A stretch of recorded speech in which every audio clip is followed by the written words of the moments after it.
мектепте әртүрлі балалар болады. Сондықтан топпен жұмыс жасау деген өте оңай нәрсе емес. Онда дұрыс мұғалімнің өзі дұрыс құра білу керек, уақыттан, топтың мүшелерін берілген тапсырмаға қарай реттей алу керек деп ойлаймын. Рахмет, құрметті әріптестер, қатысқандарыңызға. Мен сіздерді топқа бөлдім. Бірінші топқа бөлгенде оқушылардың өзіне ерік бердім. Екі оқушы өздеріне ұнаған оқушыны таңдап алды. Солай ма? Ал екіншіден топқа бөлген енді ол кезде жұмыс жасау қалай болады, қалай ойлайсыздар? Әр бала өзі шықты дағы, екі оқушы немесе үш топ болса үш оқушы шықты дағы, өзіне ұнаған баланы жинап алды. Ол топтық жұмыста қалай әсер етеді? Қалай ойлайсыздар? Көбіне переоценивать ол жерде уже бір-біріне не бастап жақсы оқитын оқушыларды алып келеді, нашар оқитын мүмкін енді ол оқушының нашар оқитын оқушы досы шығар, олай да алуы мүмкін, ол кезде ол балаларға қызықты шығар бұл, бұндай да қызықты. Оны да көргім келді, мен сабақта бір пайдаланып көрдім. Тез үйлесіп қаламды алдымда қандай жөн екі оқушылар деп үш топқа бөлімді солай жұмыс жасап көрдім, бірақ бұл қызықты екен. Балалардың өзіне бір қызықты да, қаламды айтып өзінен команда жинап алу, топ жинап алу, балалар өзіне қызықты болып екен. Жинап алған топ, мынадай бір қалып қалады ғой, белсенді қалып қалмайды. Жылдам деп асықтырып жібересіз ғой, сонда сен келмей берген жаңа Динара әпкемен Гүлнар әпке сияқты кімді аларын білмей кетіп қалады ғой, ол жақсы оқитын оқушы тек тұру үлгермейді ол жерде. Жылдам десең тез бала кімге көзі түседі соны бүйтіп шақырып алады дағы, сосын ана ұжымда жұмыс істегенде топта жаңағы бірлесіп мені таңдап алды ғой деген оймен бала өзінің үлесін қосады да, жерде қызығушылығы, белсенділігі артып, меніңше бұл топқа бөлінуді әдісі болады. Сосын мен сіздерге стикер таратып бердім. Бұл жерде белсенді деген оқушыларға стикер таратып беру керек та. Одан белсенді топ, белсенді телефонға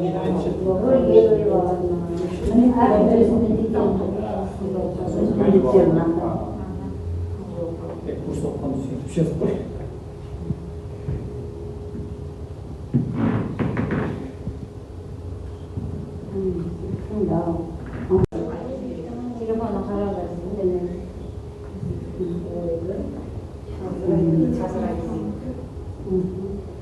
Басқаларды бақылау, басқаны туралы хабарлама. Топ мүшелері өздерінің топ жұмыстарын бөліп алу, жауапкершілік. Түсініктер дағдыларды қалыптастыруға аз уақыт жұмсалады. Топқа бөлсек біз жаңа материалды, яғни беріп отырған тезірек меңгеруден уақыт тұтады екенбіз. Оқушылардың танымдық белсенділігі, шығармашылық жұмыс істеуі артады. Оқушылардың қарым-қатынасы жақсарады бір-бірімен.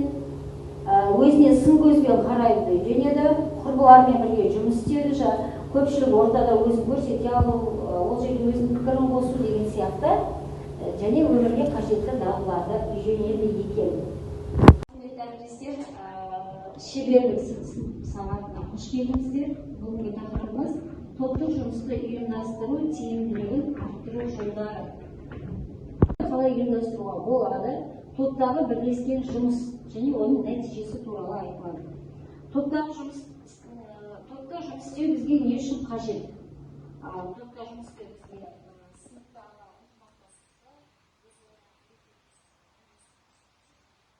қалай ұйымдастыруға болады? Топты ұйымдастыру үшін ережесі керек және топтардың жұмыс істеу ережесі керек екен. Және топтағы бірлескен жұмыс, бұл жерде біз міндетті түрде топқа бөлген кезде сыныпта топтың санына өте мұқият болуымыз керек екен. Егер топтың саны өте шамадан тыс көп болып кетсе, ол бізге жұмыс жасауымызға кедергі болады екен. Неге? Себебі топтық жұмыста бала саны өте көп болып кетсе, ол жерде балалардың ынтымақтастығы болмауы мүмкін, балаларға көптеген кедергілер болуы мүмкін. Және топтағы жұмыстың нәтижесін шығаруға тырысуымыз керек екен. Әріптестер, Наланеза, тағы не айтасыздар? жазу құралы. Жақсы, рахмет. Ортаға Динара мен Гүлнар әпке сізді шақырамын. Екеуіңізден өтініш, өздеріңізге осы отырғандардан топ құра аласыңыз. Топ құра аласыңыз.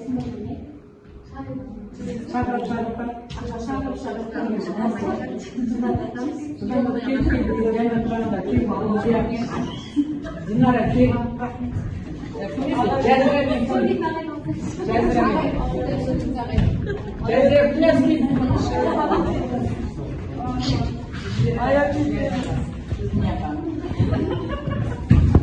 ұйымдастыруда қандай артықшылықтар бар деп ойлайсыздар? Сіздерге кемшіліктер.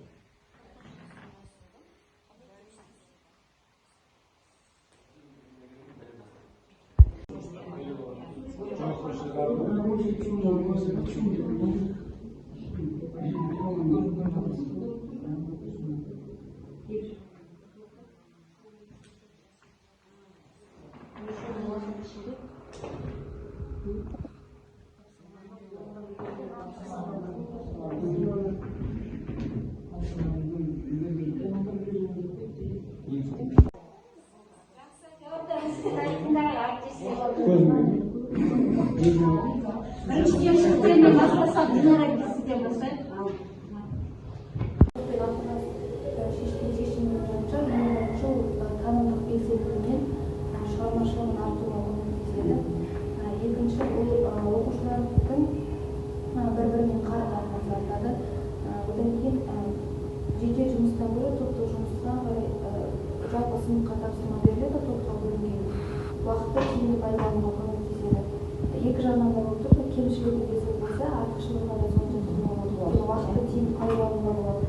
Одан кейін бір-біріне көмектесіп, өзара сыныптың ішінде ынтымақтастықтар артады. Бір-біріне қолдау көрсетіп, қарым-қатынастар жасалады. Одан кейін әр топтың мүшесіне артылған жауапкершілігі жақсы деңгейде артады деп ойлаймын. Жақсы, келісесіздер ме әріптестер? Артылардың уақытша үлгеретін оқушылардан жоғары тұруы. Бұл бізде үлкен кемшілік қой, себебі жақсы оқитын оқушылар ғана жұмысты алып шығады да, нашар оқитын оқушылар үндемей сол қалпында ары қарай дамымайды, қала береді, иә? Бірақ оқушылар естінші.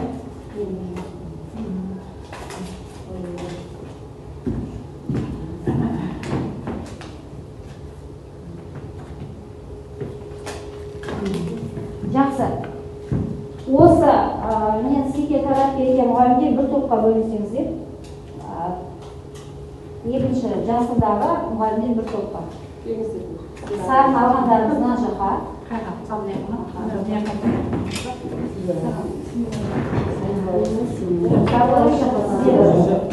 Мая Пимен сарын жаққа барасыз. Көсем отырмыз, там дербес. Келесі тапсырманы орындап берсеңіздер. Топтық жұмыс істеу ережесін қоштаңыздар. Сіздер жұмыс барысында дамитын баланың қандай дағдылар дамиды?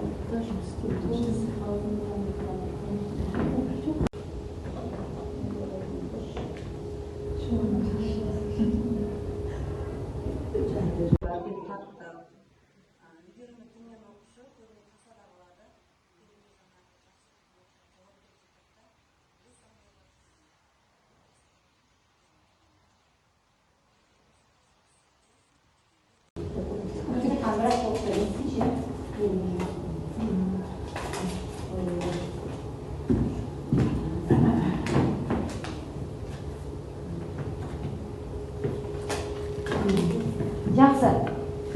Осы мен сізге тарап берген мұғалімдер бір топқа бөлінсеңіздер, екінші жасындағы мұғалімдер бір топқа. Сарын алғандарымыз мына жаққа.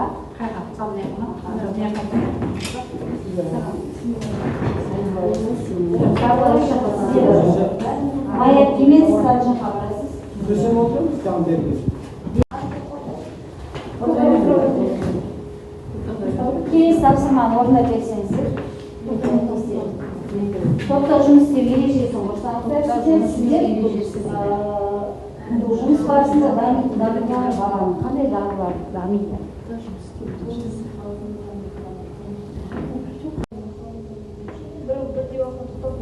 Меніңше, иә, уақытты, бірдей уақытта тоқтату керек. Дұрыс айтасыздар. Тағы да әйтпесе шынымен де бір-бір уақыт берілу керек, уақыт талап ету керек, ережемен жұмыс жасау керек. Енді мына жақта топ мүшелерінің көп болуы, жаңа айтып кеткен, иә, жоғарыда. топ мүшелері көп болу бұл үлкен кемшілік болады екен. Енжар адамдар көптің көлеңкесінде қалып қоюы, сіздер айтқандай, бір топтың шуылының екінші топқа әсері, берілген уақыт ішінде тапсырманы орындап үлгермеуі, уақытты белгілеу жеке бастың берекесіздігіне әкеліп соғуы, уақытты белгілеу де берекесіздікке әкеледі. Аз уақыт беріп қойсақ, бала асып өз ойын жүргізе қалуы мүмкін.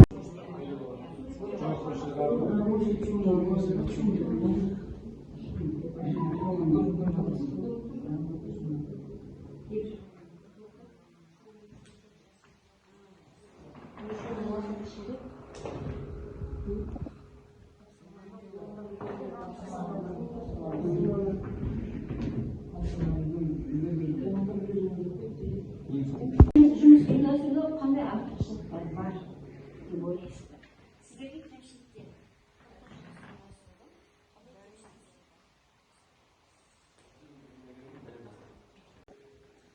Әріптестер, мынау не зат? Алымсақ. Тағы не айтасыздар? Жазу құралы. Жақсы, рахмет. Ортаға Динара мен Гүлнар әпке сізді шақырамын. Екеуіңізден өтініш өздеріңізге осы отырғандардан тоқтап аласыңыздар. Тоқтап аласыңыздар.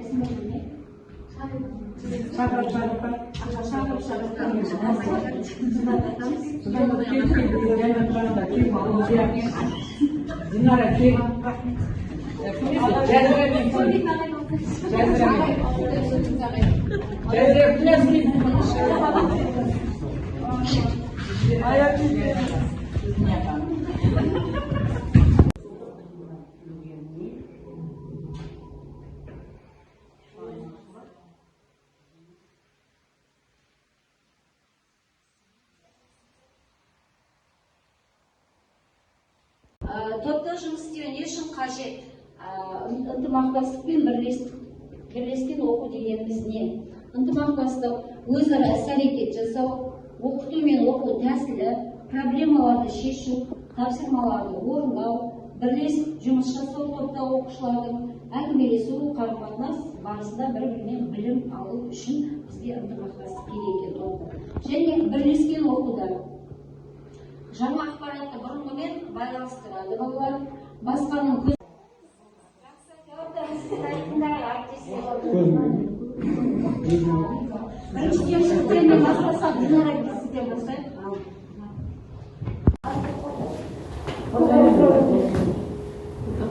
Келесі тапсырманы орындап берсеңіздер.